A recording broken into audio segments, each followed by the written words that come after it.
Hi, everyone. How are we doing? Great, thanks. Fantastic. Um, so we're going to talk today about the hospitality industry. I have two craft spirit experts with me. Margie, how's it going in DC today? Well, the good news is it's sunny, which does allow us to go out and take some walks, which are much needed at this time. Uh, Not unlike or dissimilar to other places in the country, of course, we are in a stay-at-home situation. So for those of us who have well-stocked bars and liquor cabinets, it's okay. Um, but just by way of introduction, yes, Margie Lehrman with the American Craft Spirits Association, which is the only national registered 501c6 trade group that is representing the interests of craft spirits producers throughout this country. And I just want to say at the outset of this that on March 26th, which now feels like light years away from where we're at today on April 1st, we were to actually host our economic data briefing, where we were releasing kind of the State of the Union and where the craft spirits industry was actually doing quite well with over 2,000 producing craft distillers in the United States. I think the situation has perhaps dramatically changed, but I know that you have some questions to pose, so before I go further, I thought maybe we get President Chris Montana to say hello. Chris, go for it, my friend. Oh yeah. So as I was saying, I've been. My name's Chris Montana. I own Denord Craft Spirits in Minneapolis. Little craft distillery. Less than 15 employees. Produce about 8 different products. But for the past 3 years, I've been able to serve on the board, and for the past 2 years as the board president of the ACSA. Fantastic. What is the mission of the ACSA? To elevate and advocate for the community of craft spirits producers. Nice. Well delivered. Thank you. All right. So I'm glad to have you both on, although the circumstance sucks. We're currently in this weird, no one saw coming pandemic. That being said, drinking is up nationwide. In the Bay Area, where I am, I think they were saying something along the lines of 42% increase. But historically, that's actually kind of close to what it was in 2015. But that's neither here nor there. So the ACSA focuses on craft spirits producers, and there's a lot of them. There's a lot of producers out there now. I believe Margie said there's over 2,000. Mm-hmm. Let's talk a little bit about what some of these producers are going through. Chris, I know you're one yourself, so let's start with you. What are you going through, and what is the industry going through at the moment? I can tell you personally, it's like the world is upside down. We were, again, I think I speak for myself and for a number of other producers. The overall trends have been good for us. People are not necessarily drinking more, but they're drinking better, and that often means that they're turning to craft products, and that's great. That's what we like to see. This comes at a particularly bad time because we are making some good progress. But for myself, a significant portion of our income evaporated overnight. And like many craft producers, we have a cocktail room, tasting room, however you call it in your state. And most of our sales are on site. It's from people walking through the door, picking up bottles or buying a cocktail with us. And that business just ceased to be. We closed voluntarily. We felt that it wasn't safe to have our facility open for our staff. But this time of year, that cuts out 60 or so % of our business. But 100% of our bills still exist. So this is a tough time. I think a lot of distillers are going through a process now of trying to figure out how we're going to survive this. Yeah. Margie, anything to add to that from the industry standpoint? Absolutely. We heard almost immediately from our spirits community asking us how we we as the trade group could make a difference for them. One of the things that we initially did was to go pretty quickly with a survey to find out just how dire it was. As you know, most craft distillers operate on a very, very thin margin. We were just getting to a point where, especially with some of the FPT relief that had been experienced since actually January 1st, 2018, we're just getting into a position where distilleries could have business plans that were tending to work. We're getting into places where for the first time, perhaps some of the owners operators were writing themselves a check, however small at that point. But we were beginning to feel, even on the federal excise tax relief, that we had a future, a bright future ahead of us. When the pandemic hit, we did a survey, as I was about to mention, and we saw very quickly that in terms of the reserves, there was at least a third of the distilleries who knew that they would not be able to operate past 1 month, but for government stimulus or intervention. The numbers got even more dire when we were looking at 2 months out, and it was exponentially greater. And I think that the mark was about 3 months. We would see about 2/3 of the distillers, again, without government stimulus, that would perhaps need to start to close up shop. So the numbers are bleak. Fortunately, I think because of not only our work, but the work of the other trade groups, we were able to make some differences within Congress for access to the stimulus package. Sure. I'm curious, I don't know, you might not know this off the top of your head, but the craft spirits industry as a whole employs X amount of people. Would you happen to know, or a range of how many people it employs? By our last count, we were looking at over 25,000 easily. And if you look at the broader implication in terms of the ripple effect, Sure. It's huge. And you mentioned hospitality at the onset of this call. When you think about the number of servers and restaurateurs and owners, operators, farmers, right?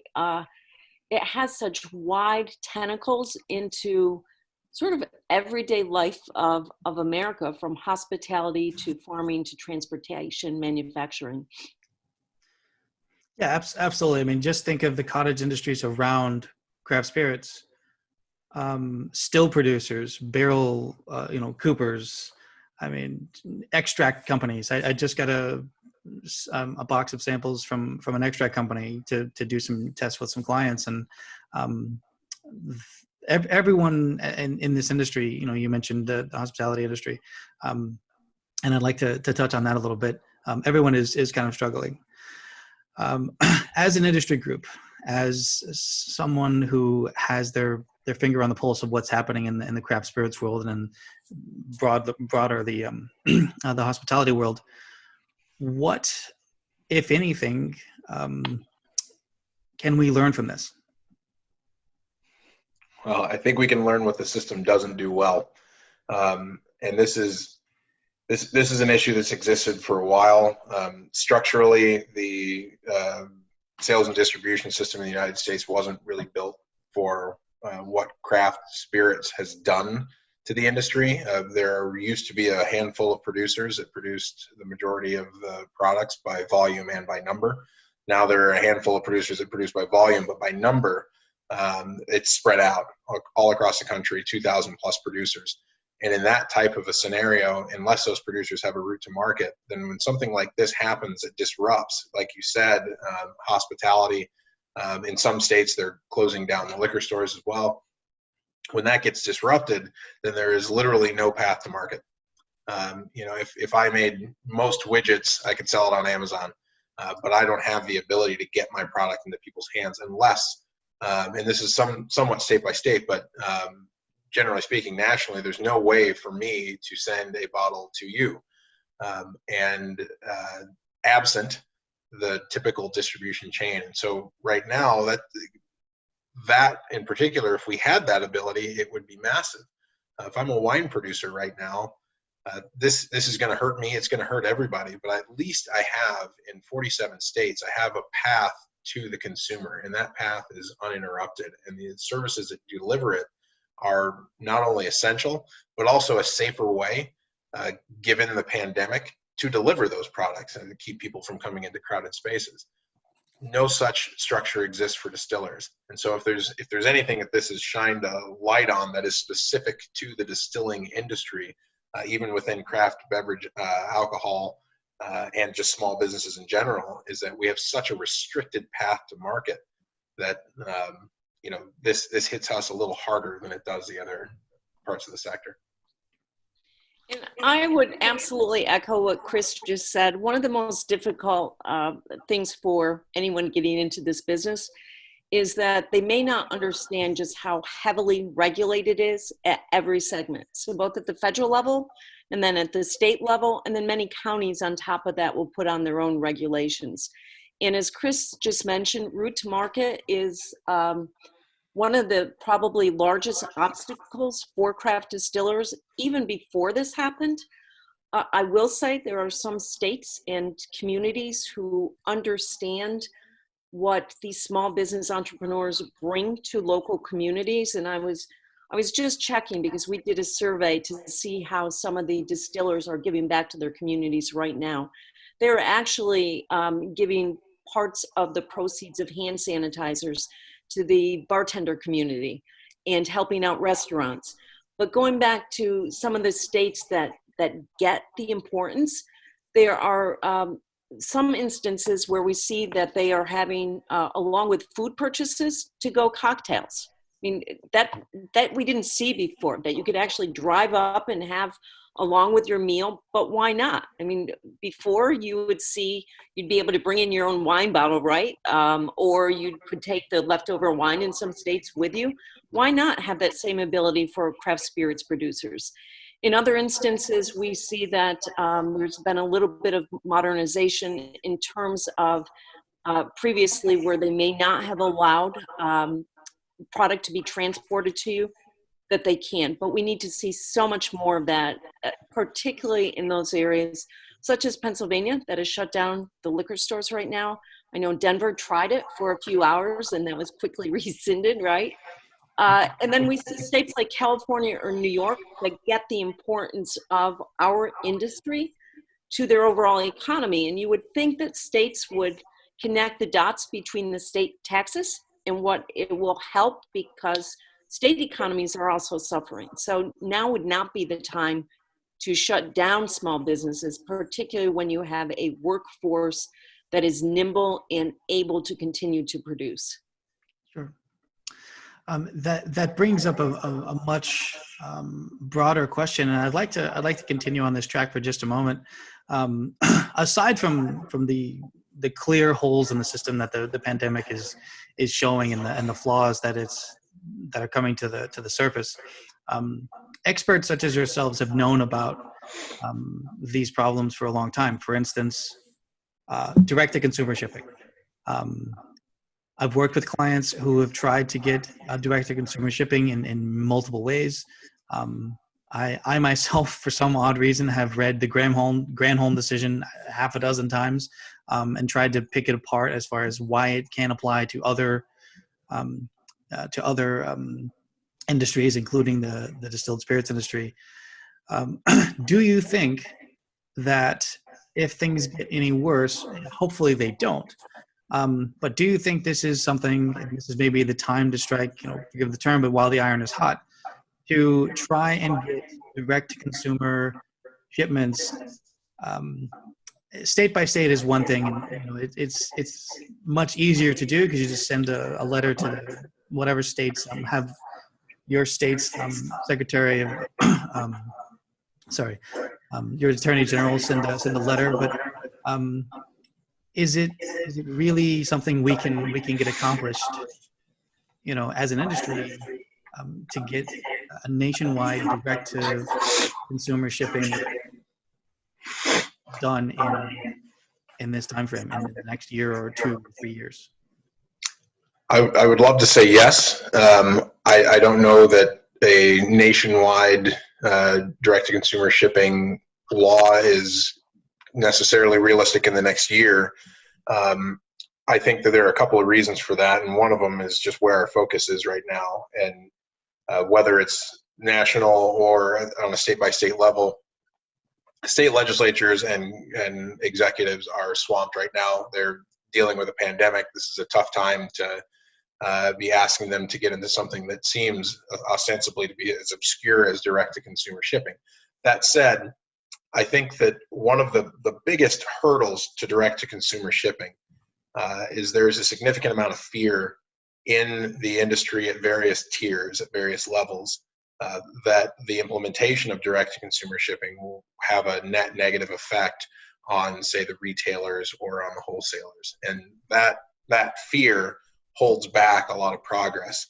What we may see come out of this, and what I hope we see come out of this, as states are looking for ways to address this issue, and on a temporary basis. What I hope that we see come from that is what we've always thought would happen if direct-to-consumer shipping was available for the vast majority of producers, which is that people will have an opportunity to get exposed to brands they didn't otherwise have an opportunity to get exposed to, that they then will go to their local liquor store and buy that bottle again, a bottle that traveled on a truck that was owned by a wholesaler and was delivered to a shelf that was owned by a retailer for off sale. I think that will help us move the needle a little bit towards normalizing direct-to-consumer shipping. Some states have already done it. I don't want to sound overly negative on our prospects. We obviously work on this. This isn't new to us. The ACSA has been working on direct-to-consumer shipping for years, and we're still working on it now. And we continue to, we meet regularly on this topic and talk about just your question, what is the best path forward? And I think that right now, direct-to-consumer shipping in a broad sense is ultimately going to be a good move for our industry, and I think we're going to get there. I know we're going to get there. The question is when. But in the short term, I think we look at direct-to-consumer shipping as a way to make sure that when this is all over, the craft distilleries are still standing. And if we take a lesson from that, if we see that the sky, did not fall, that the retailers were still healthy, and we see that demand pick up for those brands that may be a little bit more obscure and typically higher dollar and better margins for those retailers and wholesalers, I think that'll be an attendant benefit to this that will help us get the national law passed. Right now, what I would love to see is states look at this issue, because it is a state-by-state issue. I would love to see states look at this issue as a way that is common sense, that is safe, particularly in a pandemic, and is a fantastic route to market that doesn't put either the distiller or the workers at those liquor stores in any undue jeopardy given COVID-19. I hope that that's what we can do in the short term, and in the long term, I think it'll help our efforts. And to add on to what Chris just said, I think if previously one of the arguments against it was public health and safety, I think we can use this as a way to show, hey, we met the public health and safety demands. There are ways to check and make sure someone's over 21 years old. There are ways to put it into the consumer hand in a safe and responsible manner. So in terms of a silver lining, maybe it's the demonstrative evidence that the industry needs. And when I say industry, I'm speaking to the regulators as well there. I think sometimes people are afraid to do things just because it's never been done. And I think as states begin to modernize and understand that the world, in fact, has changed, and if the pandemic doesn't show us that pretty quickly, then I think someone's just asleep. But I am also, with Chris, hopeful that perhaps some good will come from this. Yeah, absolutely. And I definitely want to get you both back on to discuss direct-to-consumer shipping at a later time. It's always fascinated me. Again, it's one of those things where I've had clients ask,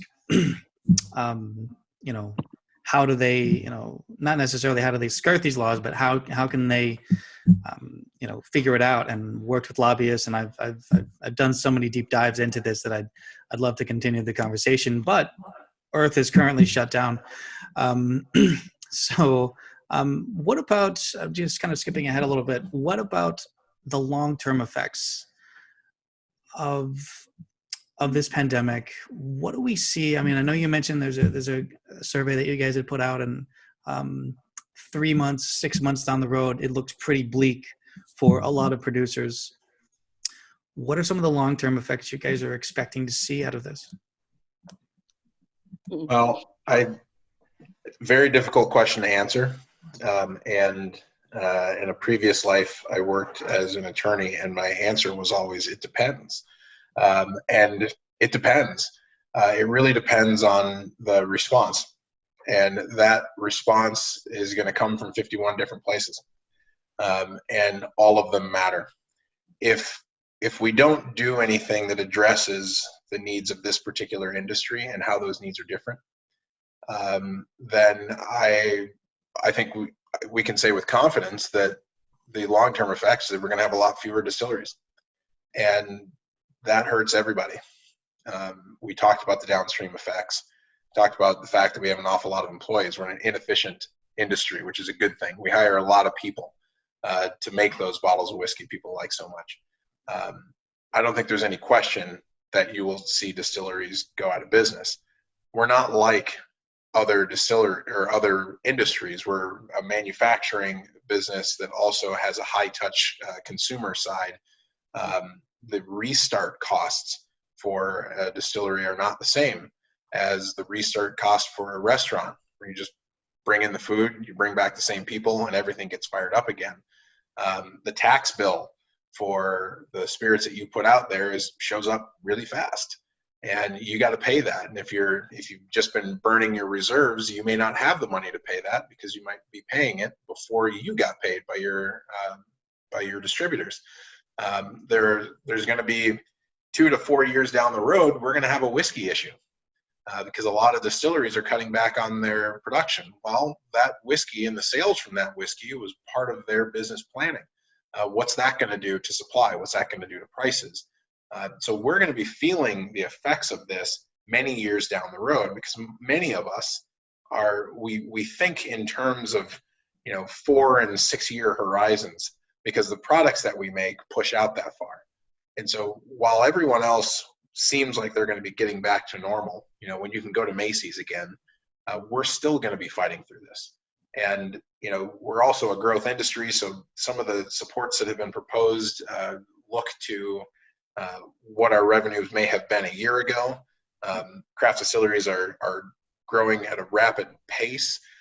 What they were a year ago may look almost nothing like what they are today. And so some of those programs, which are one size fit all, and I understand why they have to be there, and I'm grateful that those programs do exist, some of them aren't going to land and have exactly the same kind of effect on distilleries as we might hope.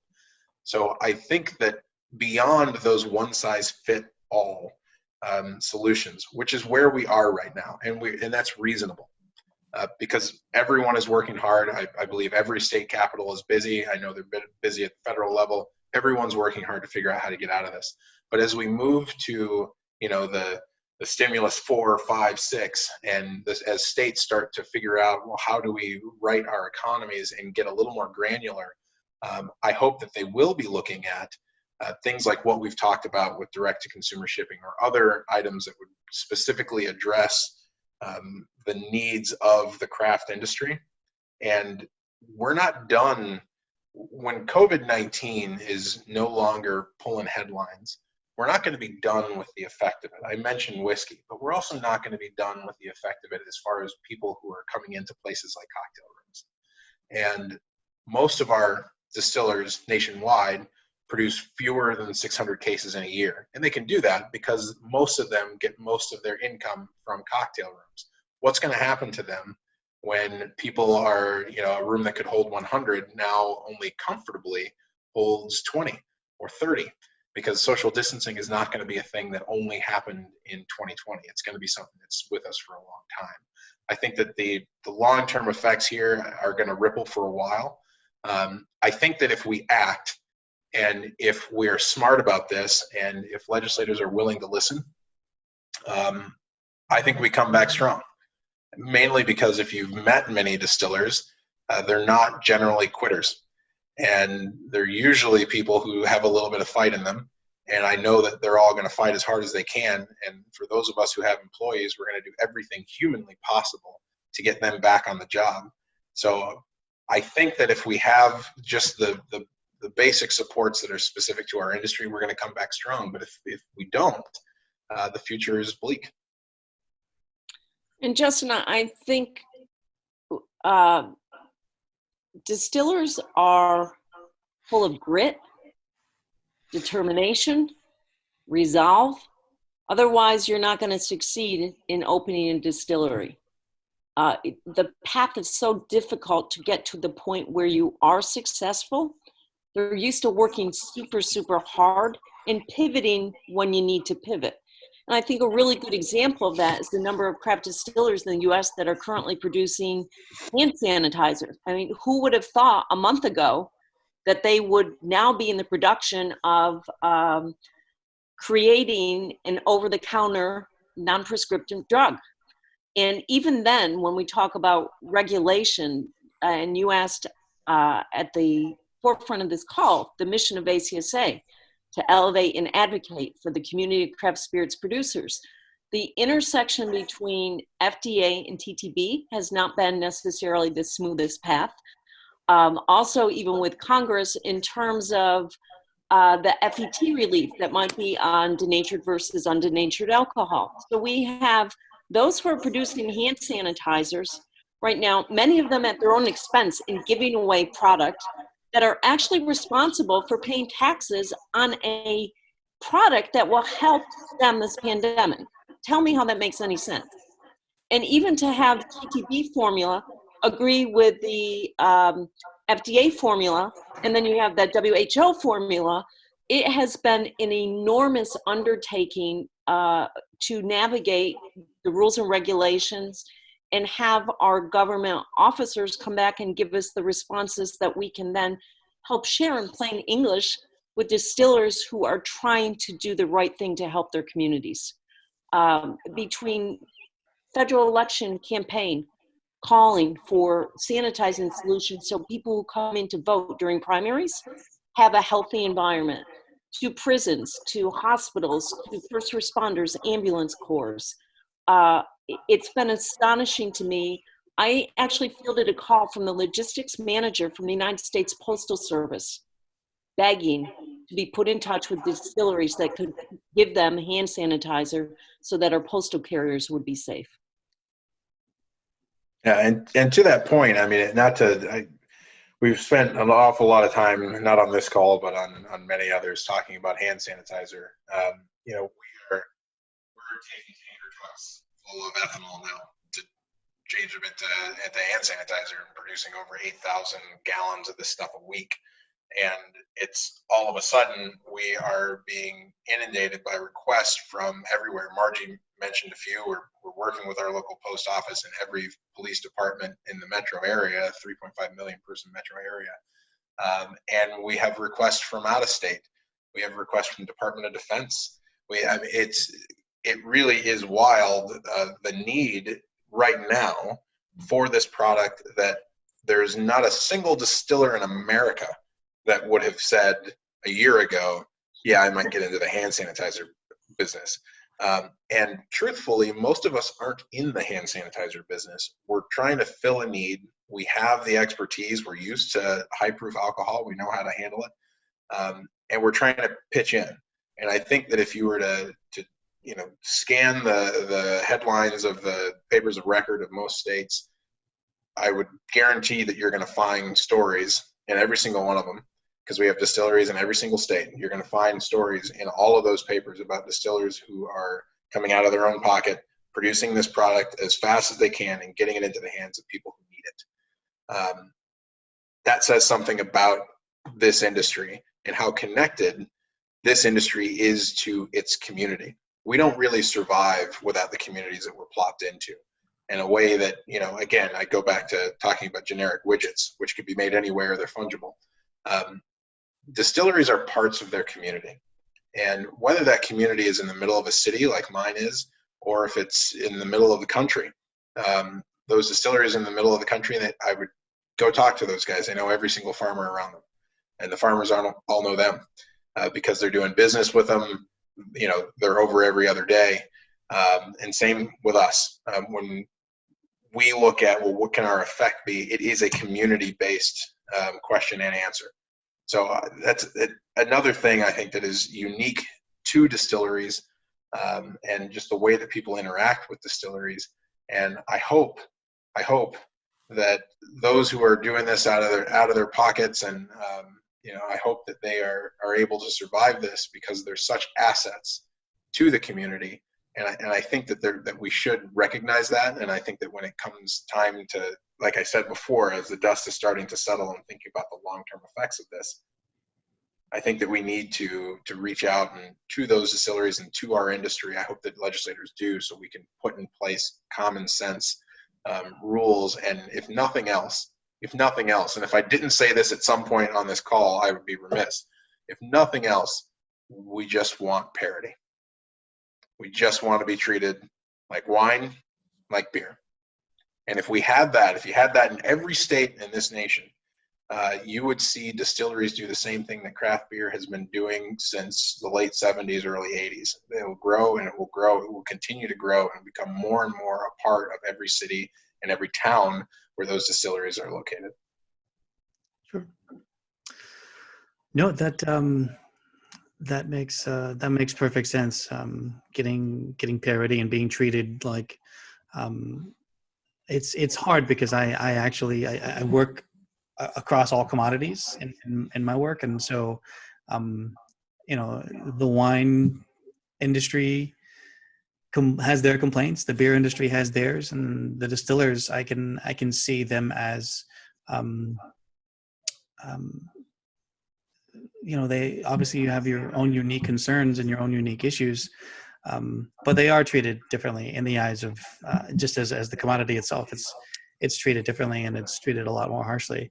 I do want to back up for just 1 second and talk about everyone's favorite subject again, which is the hand sanitizer. Correct me if I'm wrong, please, but am I understanding all these producers, at their own expense for the most part, are turning around and they're taking equipment that is not meant to produce industrial grade consumer hand sanitizer. They're doing everything they can chemically to produce the ethanol, to produce the products needed to make hand sanitizer, and then they're still being taxed as if it were a distilled product. Yeah, this is and Margie can hop in here and probably speak more intelligently to it. But the issue comes down to what type of alcohol you're using and how that alcohol has been processed. If someone were to, and I know a number of distilleries did this early on, because again, you have a lot of, I don't want to use the word maverick, but you have a lot of people who are, like I said, tied into those communities. They want to get out, they want to help.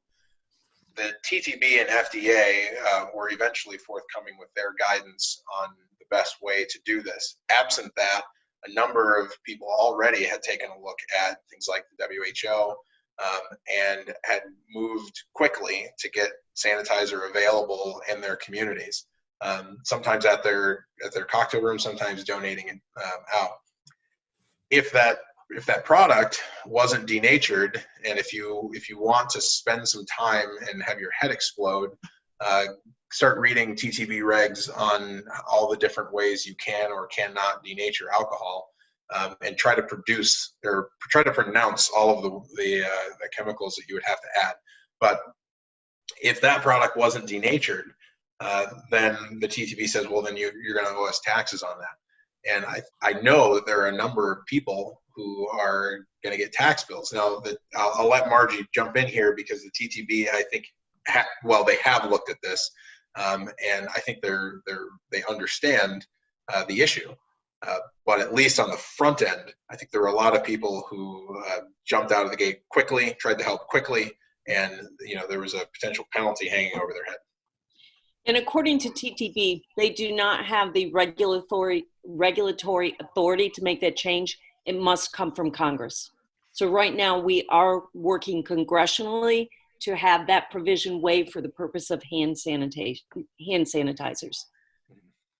That makes sense. Yeah. Let me be clear. It doesn't make sense, but Right. it makes sense for the purpose of this conversation. And frankly, to try and explain to distillers who want to do the right thing, which means get hand sanitizer out safely to the community, they have a very hard time understanding why this doesn't just get done. But you've been in the DC area, you know things don't just get done, not without a lot of effort to get things done. So I'm cautiously optimistic there that this will be made right.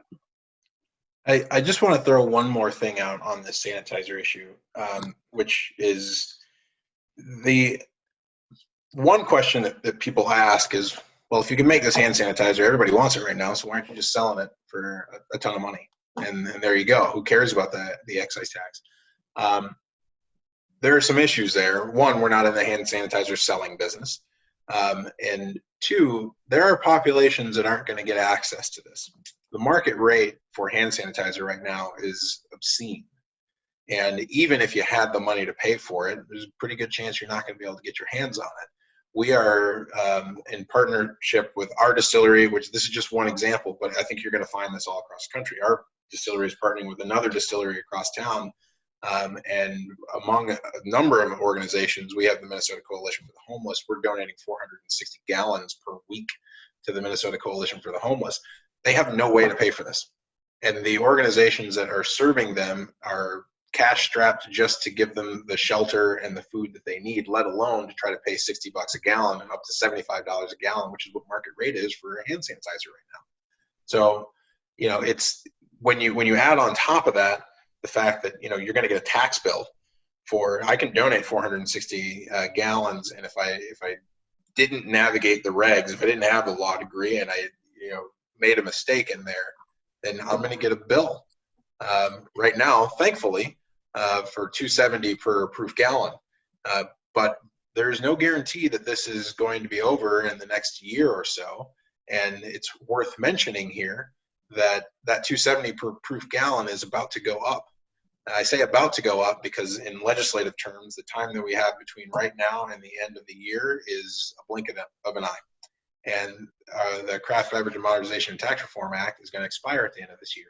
And so we could not only be talking about people getting taxed for hand sanitizer, we could be talking about them getting taxed at $13.50 a proof gallon for a hand sanitizer, which is out of control. So this is an issue that I very much hope that Congress will move on. And then in addition to this, you know, we talked about, well, what are those long-term effects going to be? I just mentioned one thing that would really help, and that is to lock in the Craft Beverage and Modernization and Tax Reform Act. So that way those distillers, as they're trying to get back on their feet, aren't faced with $13.50 per proof gallon, which would be several 100% more than it is right now.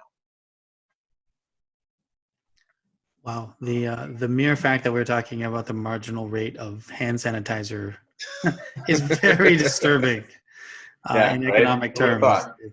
I'm not an economist, but that doesn't sound like a great economy when we're talking. Yeah. Anyway, we won't get into all that, but and just one other point to add, and that's not without great turmoil to even get the ingredients that you need to make the hand sanitizers. We've been trying to assist and make connections between packaging companies that have access to bottles, and we're talking about different size bottles than distillers would ever have needed previously. And it's everything from the small to the large. I think as a trade group, how can we help distillers? One thing that we've also been doing is having a series of complimentary webinars to not only help navigate in terms of some of the technical skills that are needed with formulations, but also, for instance, we have a hazmat one coming up on Friday, because who would have thought that hand sanitation, actually, depending upon the quantity that's being shipped, can suddenly be considered hazardous materials. I was asked just yesterday, 55 gallon vat going through tunnels, are there hazmat complications? I don't think I would have ever believed I would be asked that question and expect to come up with an answer. Wow.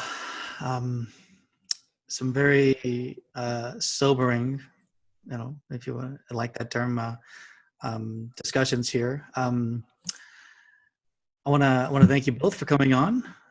I'd be more than happy to continue this another time, and let's jump back on and see if we can continue the discussion on what the industry can do to help itself, what the industry can do to help other industries, and then what the consumer, what everyone else, what we can do to help out the craft spirits industry, other than just, obviously, going out and buying what you can. I know you're not, most people now are, I think it's over 280, maybe 290 million Americans are under some kind of stay-at-home order. Most of that just California and New York, but I think Florida just issued one today. So yeah, it's very, I definitely want to keep the conversation going. So I want to thank you both for coming on, and cheers. Be safe, all. Justin, can I throw one last little plug in here? Because I imagine that a number of distillers might be watching this. My hope is, if they are having difficulty navigating this, ACSA is a volunteer organization. We have some people who've been working very, very hard in conjunction with our staff to compile a lot of the information that anyone who is doing this work needs to, whether it's producing hand sanitizer, trying to navigate SBA loans.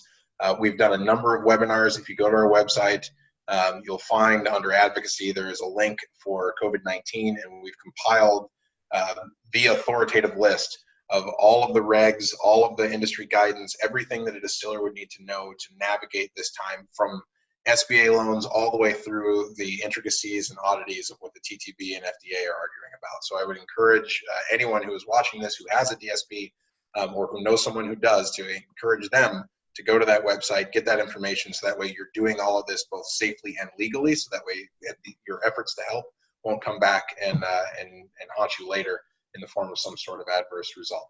So shameless plug, but an important one. And thanks for having us on. Absolutely. And that link is right below, and I'll definitely click on that and go to ACSA's website. And if you're not a member, now's a good time. Absolutely. Yeah. Thank you, Justin.